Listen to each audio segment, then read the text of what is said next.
Pelvis, keep the weight on the right side, although it's still centered on those 3 points of the right foot, on the tripod foot.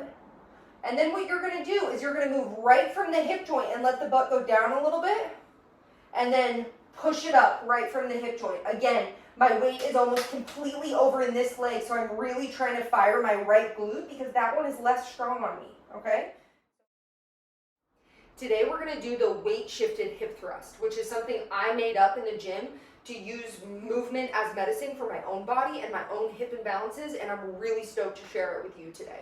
The first thing I want to talk about is putting your pelvis in a little bit of a posterior tilt so that it's easier for you to recruit and actually use your glutes. And what this means is that if you're in an anterior pelvic tilt and you're stuck like this, you can try to extend your hips all day long, but it's really hard because you have to go like a lot in the back before you can actually get to the butt. Like, look, my butt's barely on, and like, look how far back I am.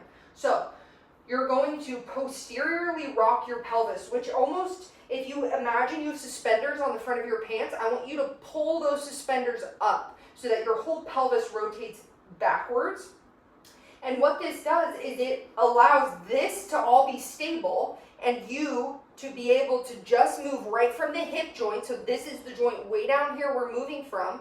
And when I stay in that posterior tilt, it becomes a lot easier for me to fully extend my hip and get my butt to fire without going into my low back at all. Okay? So as we do this exercise, the only place you're moving from is this hip joint, and you're going to keep the pelvis pulled back, or the suspenders pulled back as you do this. Okay? So let's jump into it. You're going to set up like a normal hip thrust. It's really not that wild. I have some padding on my stool. You'll probably want a stool a little bit shorter than this, but I'm filming. This is what I got.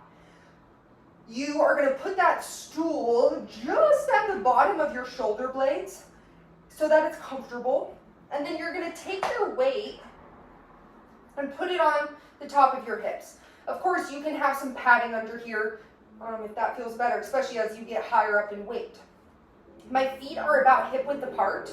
My middle toes are pointing straight forward, and I'm evenly centered on the weight of my feet, and we'll put a pin in that. There's more to that coming.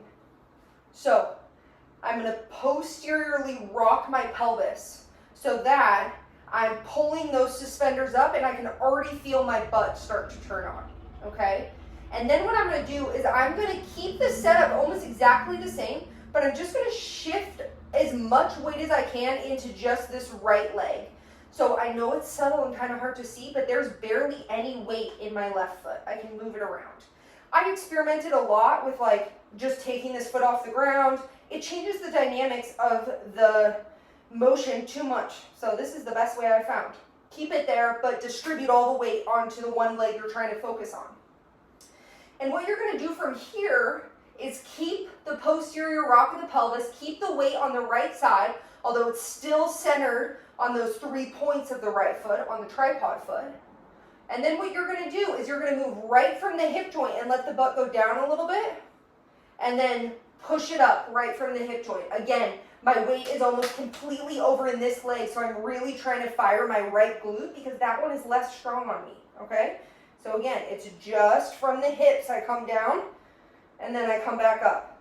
All my weight's in my right foot over here. Now, I like to breathe up here at the top. A lot of people will take a breath down here, but I want to emphasize or spend more time in what I'm actually trying to strengthen, which is the glute engagement. So I get into full hip extension. I feel that butt firing a lot.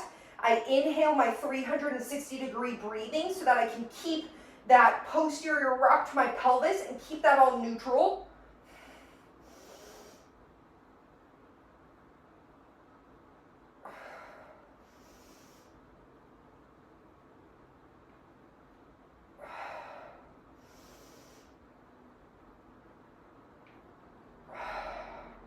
And the final thing here is just make sure you're not pivoting from where you are on your back. The pivot is